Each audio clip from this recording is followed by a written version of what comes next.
Hello everyone and welcome to BTech Modding. This is part 3 of our project Mirai, and today we're taking a look at the making of the Tori gates parts and the motherboard tray. First of all, as you can see, different location. This is my bedroom slash office slash living room, and it's basically because I got COVID. Yeah, I've been stuck at home for about 2 weeks now, and it sucks because I can't get projects done. I can't have Mirai next to me, so we'll have to do like this.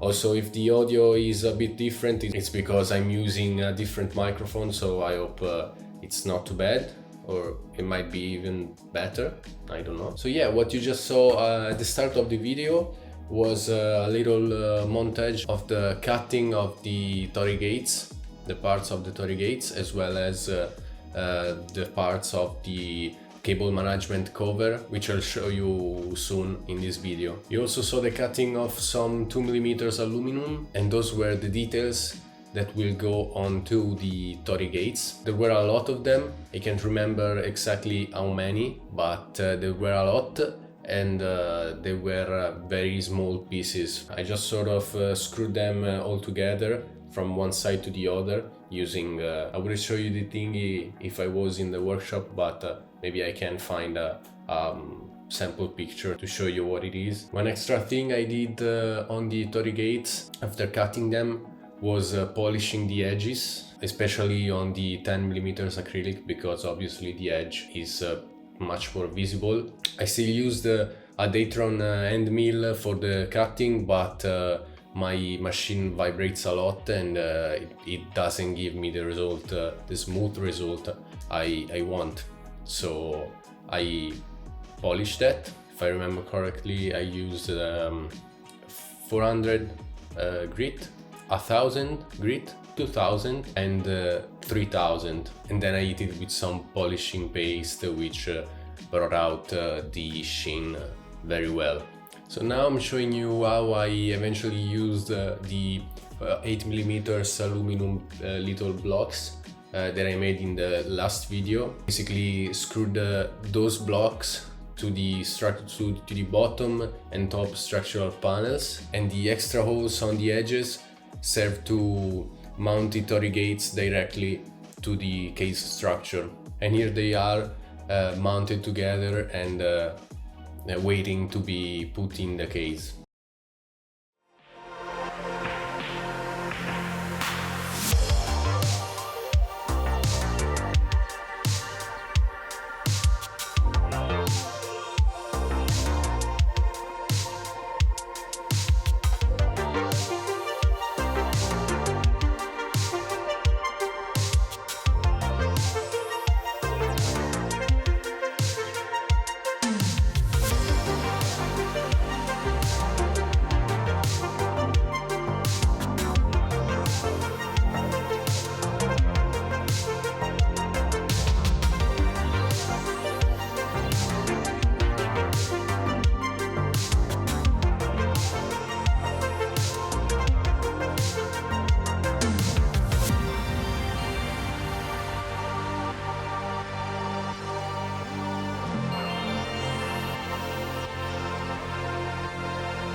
So what comes next in this video is the making of the motherboard tray. It may seem like a pretty regular motherboard tray, but it also has a custom mounting slot and brackets, which I made in the last video from 5 and 8mm aluminum for the pump press combo from Corsair, and I think it fits quite nicely in that little spot towards the front of the case. So what I did for the cable management I think is very interesting, because I'm not a huge fan of cable sleeving in general.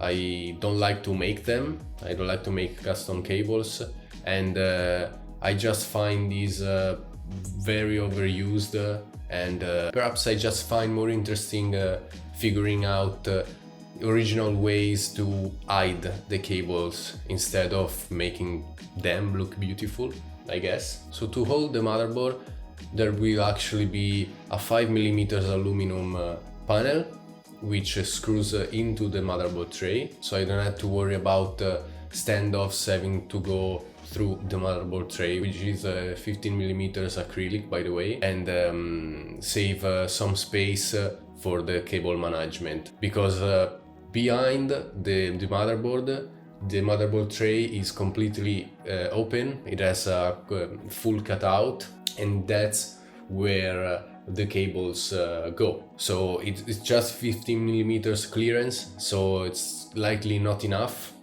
to hold a lot of cables. So what I cut back at the start of this video out of 4mm frosted light blue acrylic were some frames that sandwich together and give me an extra like 12 millimeters clearance to hide the cables. So that's just a cable cover that screws into the motherboard tray and creates this beautiful clean look with no cables visible except for the ones going into the power supply, obviously. I did have to add 6mm standoffs between the motherboard tray and the cable cover because it was still not enough in terms of clearance.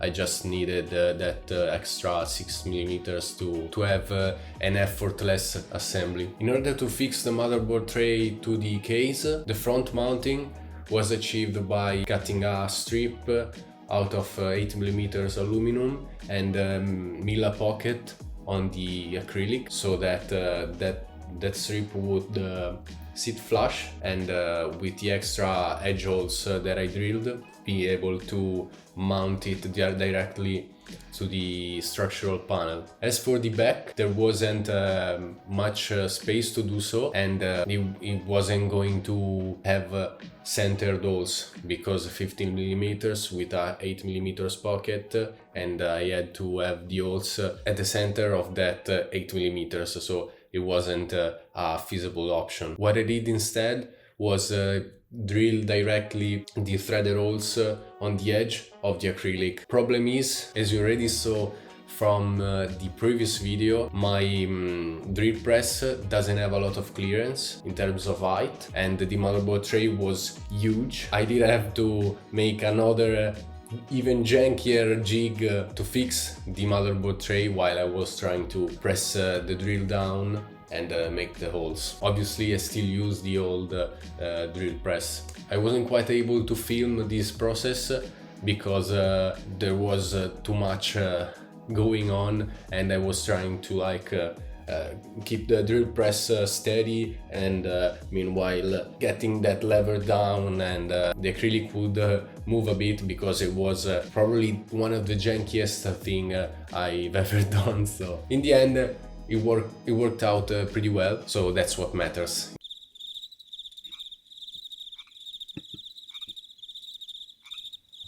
So that's about it for this video. The next one will be about the final assembly of Mirai, and I think that will be quite interesting and show a lot of the hidden details that I talked about during this series. It's just beautiful to see all those custom pieces made along the process going together seamlessly. So if you don't want to miss that, I invite you to subscribe to the channel and also follow us on our social media channels: Instagram, Facebook, Twitter, builds.gg, Discord, and also check out our merchandising shop where you can find some swag and support the channel in the meanwhile. All links in the description. So thank you guys for watching, and I'll see you next week.